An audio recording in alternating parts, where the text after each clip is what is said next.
What's going on, everybody, and welcome to Wrestlemania 34. My name is Eric, and I'm here with 39 WrestleManias and 39 days, and as you can tell, we have the New Orleans sign here. Well, not the New Orleans sign, but the WrestleMania sign, obviously based around the New Orleans location that this WrestleMania took place in. This WrestleMania was April 8th of 2018. Jesus, if I could read. Definite sign of the need for two nights that it eventually went to. This WrestleMania was 5 hours long, and most of these matches were only given about 10 or less minutes. So not only did you have a bloated card, you had shorter matches that didn't have enough time to really cook, and the fucking night was still 5 hours long. So lots of issues with this entire event here as far as that's concerned, but we are here to talk about those. As you can see, Rob's ratings are on the side there. The WrestleMania card at the top. My ratings are obviously from 10 to 0. Rob's are A through F. 10 through 9 is an A. 8 and 7 is a B. 6 through 4 is a C. 3 through 2 is a D. 1 and 0 is an F, as it has been since the very beginning of these WrestleManias, which, by the way, you should check them all out. Check out and see how we feel about your favorites and least favorites WrestleManias. We are coming down the wire. We are almost to WrestleMania 40. First up, we are going to go ahead and start off with the Intercontinental title triple threat match between Seth Rollins, Finn Balor, and The Miz, who came in with the championship. Seth Rollins would go on to win. A fucking banger of an opening. Seth Rollins coming in with the bright blue contacts with the Night King, Game of Thrones, the Night King from Game of Thrones themed entrance was awesome. A fucking marathon sprint from start to finish. Miz put away those can't wrestle rumors for one night at least. Rollins looked elite as usual. Finn Balor, spectacular success. Finn Balor's WrestleMania debut was a spectacular success, if I could read. Rollins became the Grand Slam winner from his win here. So much action the entire match. I mean, you still have your spell of, throw one guy out, these two fight, then throw another guy out, these two fight. But it felt a little bit less so in this match.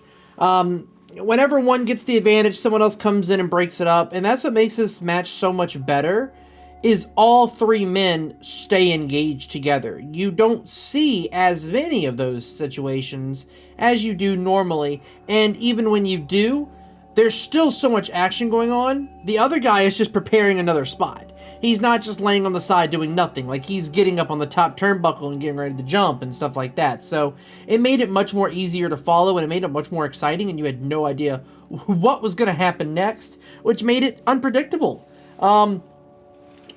I really do feel like, overall, this might be in the runnings for best overall opener. I gave this match an 8 out of 10, a very high B. I absolutely loved it. Rob agrees, gave this match a high B as well, so it's going to be an 8 out of 10.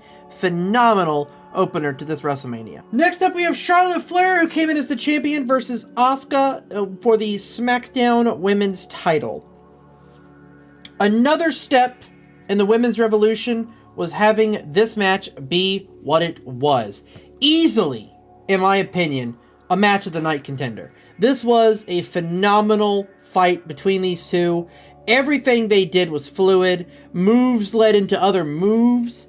It was another one that suffered from the bloated card. 13 minutes wasn't enough for these two to put on a 10 out of 10 banger, because that's where it was heading.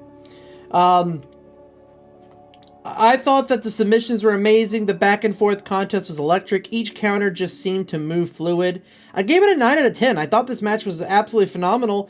It would just needed 3 or 4 more minutes and a little bit more drama at the end to make this a 10 out of 10. Wrong winner as well, but I didn't take that in consideration for this rating because the match was just that good.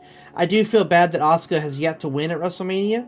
Sucks that she hasn't, but this match was definitely an amazing match between the two of them. Yeah, 9 out of 10. Also, it's a shame because Asuka was undefeated going in here, and I don't think that Charlotte Flair needed the streak broken on her record. I thought that probably should have gone similar to The Undertaker. Obviously, Asuka's streak was nowhere near as long or as important. Asuka was just...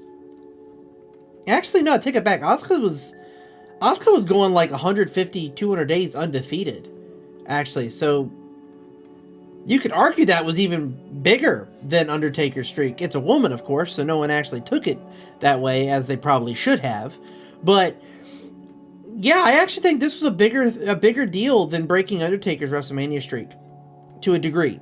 Anyway, because she was not been beaten at all on Raw, SmackDown, NXT, pay-per-views, the works.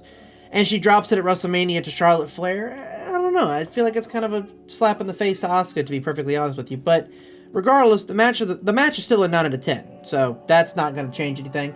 Rob did give it a B, but even still, it's going to end up averaging out to that 9 out of 10. So, yeah, well, it's going to be the 8.5. Still going to end up getting bumped up to that 9. Next up, we have the WWE US title Fatal 4-Way between Jinder Mahal, who would go on to win, Bobby Roode, Randy Orton, who came in as the champion, versus Rusev. This was a very slow beginning. It definitely picks up towards the second half, but this match is a second straight match hurt by the lack of time. It's given 8 minutes for 4 people to fight. Randy Orton got barely any time in this match. He was taken out early on, and that you saw him for a brief spell at the end. The one wrestler that the fans didn't like ends up winning. You have 3 wrestlers in this match that are over with the crowd, and you give the title to the one that's not, in Jinder Mahal. It made no sense. Unlike the previous match where the winner didn't detract from the overall results, this match didn't have enough in it for the ending to not hurt it. You could have put the title on Rusev, you could have put it on Bobby Roode, who was exploding, kept it on Randy because it's Randy Orton. This time, the wrong decision. It's bad. Lack of action, lack of time, good back and forth for the last third, but I give this match a 4 out of 10. It's not good. Rob gave it a C, so that would be a 5 out of 10, because Rob usually does the C plus and C minuses for C's.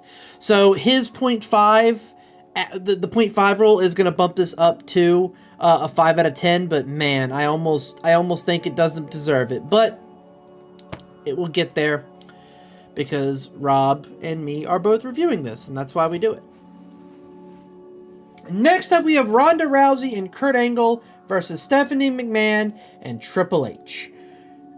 And given that this is Ronda Rousey's big debut, a very celebrated match, a very heralded match, I think this one fits the billing for our match review. So without further ado, let's go to Rob. Welcome everyone to WrestleMania 34. We're here with a match review for Ronda Rousey and Kurt Angle versus Triple H and Stephanie McMahon. My name is Nomad. This is Rob. I don't have an intro that fits this match. But yeah, welcome in. Of course, as I've already said during this review, this is a card that is filled with matches that did not get enough time to really do a lot. Still a 5-hour marathon, but one match that is not going to lose time is motherfucking Triple H's. That man isn't sacrificing nothing. Stephanie plays a perfect heel as she punishes Kurt Angle while Triple H distracts the ref. Otherwise, this is a typical Triple H control for the first half of the match type bail. Kurt is able to take a lot of punishment for his age, and when he finally tags in Ronda, the crowd erupts. Clearly, before Ronda wore her welcome out. I was actually really impressed by Stephanie. This is her first match, too. Yeah, I was really impressed by her. She was very convincing to break out of the armbar. The official won't disqualify her or Triple H, and they take full advantage of that. And suddenly, Stephanie learned how to wrestle. Steph never gets involved very often, so it's a surprise when she does, and she always looks great when she does get involved in some capacity. Like you said, this is her first actual match, but she does get involved in other ways. I was talking about Ronda Rousey. Oh, yeah. This is Stephanie's first match. I was very confused by that. Yeah, it's Ronda Rousey's debut. The match is perfectly booked, building the crowd with Kurt and Triple H, igniting the crowd when Ronda's in. Her and Steph were great. Kurt and Triple H, the second series that they had, was fun because the crowd was back into it after Triple H did his usual and ruined the whole crowd for half of it. The entire last third of this match is amazing. Great timing, great action, great counters, easily the best debut ever with Ronda. Triple H finally has a good WrestleMania match again. I thought the ending was beautiful and fantastic. Flowers all around to all four. I gave this match a 10 out of 10. Probably the only 10 Ronda will ever see because she fades fast, in my opinion. Damn. But, I mean, I'm just being honest. I don't like Ronda Rousey much at all when it comes to wrestling. But she was very good in this match. I guess you could say she has a bad reputation. I fucking hate you. All right, how do you feel about this match? Dude, I thought this match was dope. I don't think I gave it the same grade as you did, but from a teaser of Ronda Rousey on the previous WrestleMania to this one, you can clearly tell that she had put in some work to build her craft. Stephanie played a great heel in the sense of just nagging / egging. My favorite thing about that, sorry to cut you off, is the fact that she wasn't obnoxiously whiny, screamy, shrieky. No. The only It was time like she was genuinely evil heel. The only time she was when she was about to get her arm snapped in half. But I think that one, we can excuse that. I would probably shriek too. well that, but then when Triple H would get knocked to the outside, and she's like, "Come on, Hunter." Like that's the only time she ever really whined, quote unquote. Mm-hmm. But no, I thought Steph played her character very well. For some reason, I rewatching this when she kept doing the no, please don't, no. It reminded me of like old school Ric Flair and like Eddie Guerrero type vibes, even though she wasn't gonna do anything dirty. I do think it was dope that Triple H let Ronda Rousey, hang with the boys essentially, because she was the baddest woman on the planet before she, had her 2 UFC losses. But I mean, she was a threat. She was a force to be dealt with, and obviously WWE is going to try to capitalize that on any sort of pop culture reference, or just anything at the time that's modern. Mm-hmm. I agree. I also think it's a great scene here. I mean, her picking up Triple H and kind of carrying him around the ring. I mean, obviously, yes, getting up on her shoulders is going to be assisted by him, but carrying him around, that's strength right there. Mm-hmm. It was a great thing to kind of put her over and go, oh shit, she's the real deal. She can actually do this. Mm-hmm. I did like her technical, like rolling around and stuff. I didn't think she would be that good at it because from a martial arts standpoint, it's different rolling around when you're trying to get out of something versus something that is scripted. Mm-hmm. So, to be fair, she was also trained by Kurt Angle, and that was that man's bread and butter. Yeah. What do you think happened with Ronda? I mean, everyone's got their own opinions on her. I think she faded fast to the point where I really didn't care much about her in her later run. What happened? Was it her attitude? Because, I mean, again, she has major problems with Vince McMahon. She's been very open with that, and she doesn't think Triple H is any better. She's been very open about that recently. But do you think that it was just the fact that she no longer cared about the business? She wanted out. Do you think that caused her matches to suffer? Like, she really brought down the entire division at one point. So I don't understand her complaints because, yeah, her complaints might be valid, but you really set the division back a little bit on your way out. So you did more harm than good. So I think she went in with the mindset of, oh, I had a really good first match on the Super Bowl of wrestling. I'm the top dog. You know what I mean? Mm-hmm. And she came from UFC. She's got to have that mindset. It's a fucking dog-eat-dog world, especially when you're in the cage, no pun intended. But she, I think, was a little too high on herself and riding that high horse, and she was trying to get the Charlotte Flair treatment, but she was still too nude / too green to even be considered that. Mm-hmm. You know what I mean? Like, I think she started off very well, and then she kind of went down to like lower tier NXT style performance, and then obviously politicking and stuff is gonna affect how she sees her day-to-day work, because she probably was like told something backstage of, oh, you're gonna be a top person the whole time as long as you do A, B, and C, and then that kind of affected her. You know what I mean? Like, She didn't handle not being great all the time or being considered a great, and it showed in her face, it showed in her matches. She really just didn't give a shit in the latter part. And it was the same with the UFC, like she thought she was unfucking touchable, and then she got touched twice, took those L's, and then she went off the deep end. You know what I mean? But that still doesn't take away from her pull within the company for WWE's portion, and what she did for other storylines.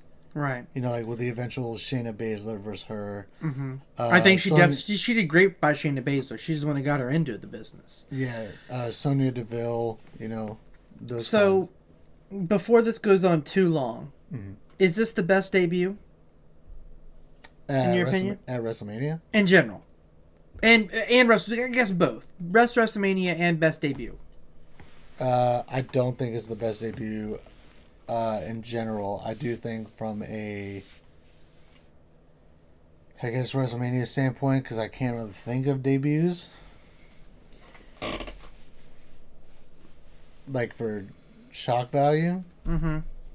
I would probably put this up there. I would say this is probably the best booked debut. Mm-hmm. For sure. That's what I meant. Yeah. Yeah, I would say it really didn't have shock value. Yeah, I would say this is the best booked debut. I did like how Omos debuted. He debuts in 37. I did kind of enjoy his debut as well, but this is definitely the better booked one. And again, Kurt Angle, Triple H did great in their age. Stephanie McMahon did great in her inexperience and just kind of being more of a side character normally. I thought all parties were great in this match. So that's my closing remark. Any closing remarks for you? Alrighty then. Well, in that case, guys, back to me and my great reputation. And we are back. Rob gave this match, of course, a B. I gave it a 10 out of 10, so it is going to end up averaging out to a 9 instead of a 10. But, hey, you know what? It's still a banger of a match. So, we are going to move on from there. Next up, we have the tag team, SmackDown tag team title match between the Bludgeon Brothers, Luke Harper and Eric Rowan, who would go on to win, versus the New Day, Big E and Kofi Kingston, and the Usos, who were the champions coming in. The crowd is oddly dead for this match. The New Day, the Usos, the Brothers, they're all usually pretty over with the crowd. And it's a pin drop for most of this, and I don't completely understand why. The pacing picks up after about halfway through, but it was another 5-minute train wreck for the Bludgeon Brothers. Another shorter match that could have cooked with more time. I enjoyed what was here, but there really wasn't too much because New Day and Usos had good offense, but this was the Bludgeon Brothers match to win from the opening bell, and they destroyed them in 5 minutes. I mean, it was a 5-minute match. Yeah, what we got was good. We didn't get much. So I gave this match a 5 out of 10. Rob gave it a C-, so he gave it a 4 out of 10. So similar to the United States Championship match, I am going to end up getting this bumped up to a 5 because of that 0.5 rule. But honestly, I can kind of see where Rob's coming from here with that C- rating. There wasn't much to rate on this. Next up, we have, technically, I guess, Undertaker versus John Cena. It was a really weird situation here. So John Cena's sitting in the crowd for the beginning of the of the show. He wanted to fight the Undertaker. Undertaker never showed up at any of the Raws or SmackDowns leading up to this event.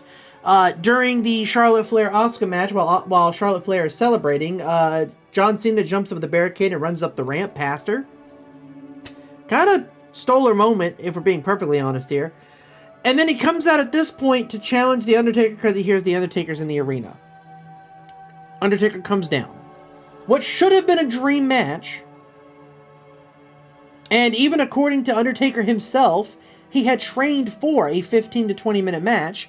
They did not believe, and this is according to an interview that he has said on both his One Dead Man show and also other podcasts and stuff like that, that they did not believe he could go for a full 15 minutes, and they refused to allow him to do so. So they made this match a squash match. It's unfortunate. It really is. Do I think John Cena and Undertaker would have put on an amazing 10 out of 10 classic? No. John Cena can't do it, and Undertaker's old at this point. So I know he can't do it. But this is still a dream match. This would have been a Hulk Hogan The Rock situation. Just an absolutely iconic blow between the two of them, and we didn't get it all because, for whatever reason, they ignored the fact that Taker had been training so he wouldn't get hurt this time. It's unfortunate. I don't like squash matches, man. Even ones that have stories to them, you know. A story, I'll forgive it a little bit, but this didn't have a story. The story was John Cena wanted to fight Undertaker. That's the story. That's not a story. That's not good enough for one. I'll give it a 2, solely because this is the last Undertaker match in front of fans, and it was a decent back and forth. It was like 2 minutes or something, maybe less. I'll give it a 2. I will give it that. Rob agrees, give this match a D-, so he also gave it a 2. So even if I had given it a 1, his D- would have bumped it up to a 2 anyway. But, man, what we could have had. What we could have had. Next up, we have Daniel Bryan and Shane McMahon versus Kevin Owens and Sami Zayn. The premise behind this match was that if Kevin Owens and Sami Zayn won, they would be rehired by SmackDown. It was a decent story going in. It was a very highly touted story. It was also Daniel Bryan's return match. He had been effectively retired. He was able to come back for this match. Not so much retire. I don't think it was retirement. I think this was major injury, or I'm not exactly sure. It was either major injury or retirement. I'm not 100% sure. But I love this match because you don't get to see heel Sami Zayn very often. The cowardly, you know, sort of like, you know, the tag team heel duo of Kevin Owens and Sami Zayn. Maybe it's because I hadn't really seen him very much that I enjoyed this, because again, I didn't watch wrestling during this time, so I wasn't used to the heel Sami Zayn character, so it was fresh for me, and I really enjoyed it. I liked what I saw of it, and I also enjoy him and Kevin Owens being together. Whether they're heels, faces, doesn't matter. I love seeing the two of them together. Kevin Owens always has been hilarious.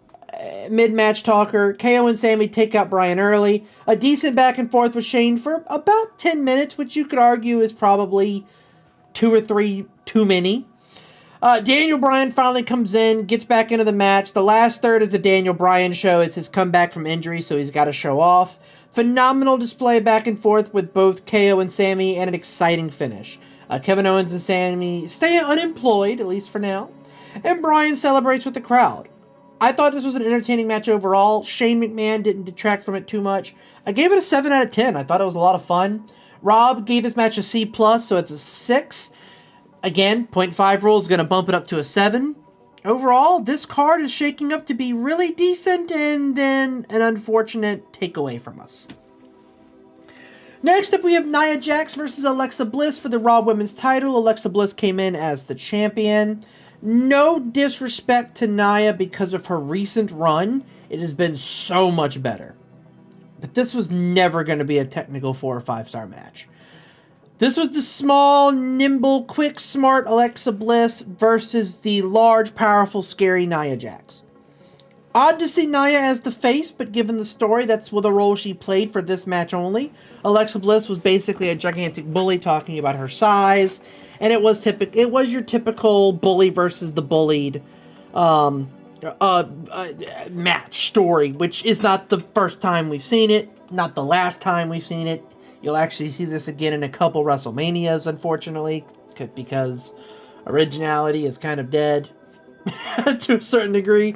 But yeah, Alexa took advantage of Nia's mistakes to get the upper hand in the beginning. Nia slowly began to work back into the match. The Samoan drop off the top rope was fucking amazing. A great win for Nia, but an okay middling match. Again, it was never going to be a classic. But this match was as good as it was going to possibly be. Slower, less wrestling, more reactionary. I gave it a 5 out of 10. It wasn't that it was bad. It's just these two made what they could out of the situation and the story they were given. Rob agrees. Gave this match a C as well. So we are going to go ahead and put this as a 5 out of 10. Next up, we have AJ Styles versus Shinsuke Nakamura for the WWE title. AJ Styles came in with it and won. Vince McMahon had some very racist tendencies about Japanese wrestling, which Triple H has completely flipped on its head. He seemed convinced that Japanese stars couldn't get over in America, but Nakamura was over, as was Asuka, and both Asuka and Nakamura won the Royal Rumbles, and they both lose. So you kind of basically nerfed the Royal Rumble to a degree. That didn't make sense. It was a lot of issues with the booking of this WrestleMania overall when it comes to that. With better booking, these two could have flourished. They could still flourish. You see that now, to a degree.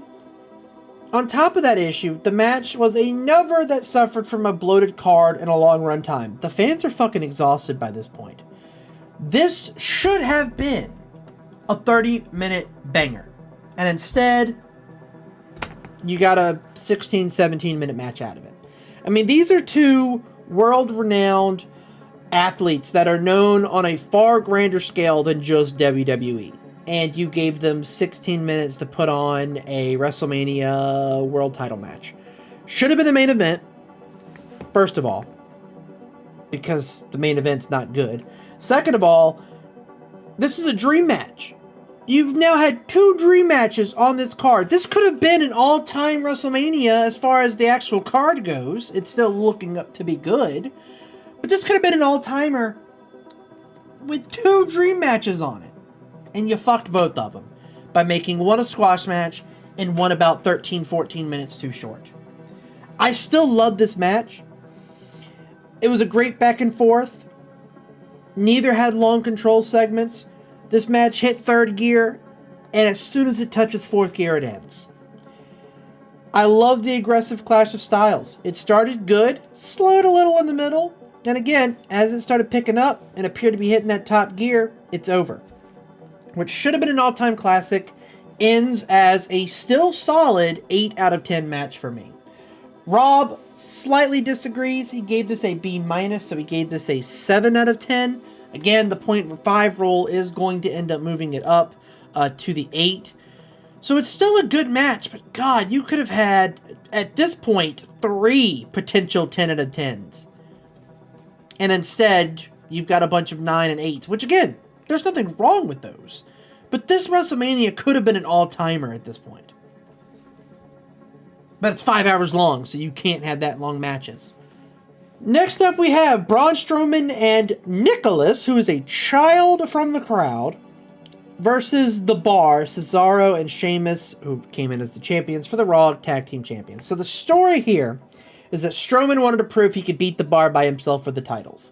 So to do so, he goes around the arena to find a random fan who actually ended up being an employee's kid based on my research. Again, I'm not 100% sure on that, but everything that I found seemed to imply that he was an employee's kid, so he knew he was going to be in the match, but they obviously still didn't use him for anything. It makes him his partner, less chance of him hurting someone or getting hurt, I guess, if he's an employee's kid. He knows the rules. Strowman just starts beating ass, effectively. Tossing both Cesaro and Sheamus around. There's a brief comeback for The Bar. The kid gets tagged in. Crowd goes nuts. Kid goes, haha, fuck this. Tags in Strowman. Strowman comes in. That's it. Yeah, fun little segment for the kid, for the fans. Braun's babyface run. Match wasn't terrible, given it was a 1v2. Super short. I'll be fair and generous and give us a 5. Probably should be a 3 or 4. I gave it a 5. Rob strongly disagrees. I was like, hey, listen, this is a fun little thing. It was fun for the fans. It was an okay match. I gave it a 5 to be nice because it was a good semblance, if you will. Rob rated this, again, strictly off the match. The fact that you had a child in the match that did nothing. He gave it a D, which in this case would probably be a 3. So it's going to end up getting bumped down to the 4 that it honestly probably should be anyway. So it ends up working out in the end based on both of our reviews here. But yeah, I don't know. I thought it was a fun little match. Next up, we have Brock Lesnar, who's the champion coming in, versus Roman Reigns for the Universal Championship, which Brock Lesnar would win. But what the fuck is this storyline? The storyline is that Roman is mad that a part-timer is champion. Now, I would like anyone that watches wrestling today to think about what I just said, and I will repeat it. Roman Reigns is mad that Brock Lesnar is a part-time champion. Does that ring any bells to anyone else out there? Is that not the most ironic thing? It ruined the match for me, which I know it probably shouldn't have. But even if it didn't have this bullshit story, this match fucking sucks. This match is god awful. The crowd hates it, which again, they're trying to force another babyface Roman Reigns run down our throat again. The crowd hates Brock. The crowd hates Roman. They start "This is awful" chants. There's a beach ball bouncing around this crowd. The match doesn't give anything to change their mind. The spear on the Brock over the table spot was fun, but then they get back into the ring and it becomes a finisher spam. Bunch of kickouts. Eventually, kicking out of multiple finishers loses its luster at some point, you know? The crowd doesn't care who wins. It never had luster to begin with. 5 F5s, and he finally he keeps kicking out of 5 F5s. What's the point at this point? The crowd is booing every time he kicks out. No reaction to every kick out. The Roman bleeds after catching an elbow. It has a flurry and then falls to a 6 F5. It's boring. This was terrible. Absolutely pointless. Waste of a minute. 2 out of 10. Dreadful. Worse than Miz versus Cena. Competes with Sid versus Hogan for worst main event of all time. 2 out of 10. It fucking sucked. Rob agrees. Gave this match a D-. It is trash. Literally one of, if not the worst main events of all time. It's bad. Horrible. Absolutely. Just, I could go on and on about how many reasons this match sucks for. But instead, I'm going to go ahead and calculate this all up with my calculator and see exactly what could have been an all-timer actually ends up becoming. So overall, this WrestleMania still averages out to a 5.82. So again, the 2 9s are offset by the 2 2s, but the 8s and the 7s are able to buoy this thing up above that 5.8 mark, almost to that 6. Again, you could have had an all-time classic on your hands, and instead you bloated this card, which again, you kind of have to. You had far too many wrestlers on the roster to not. But this was a clear sign that WrestleMania needed to go to 2 nights. It really was, because the matches had no time to cook, and you kind of buried 2 potential dream matches and then fed us that garbage at the end. So, an unfortunate WrestleMania that could have been an all-time classic ended up just being good. So, that is where we will end this. I will be back tomorrow with WrestleMania 35, which will be the final single night WrestleMania. Until then, you guys have a fantastic night. Peace.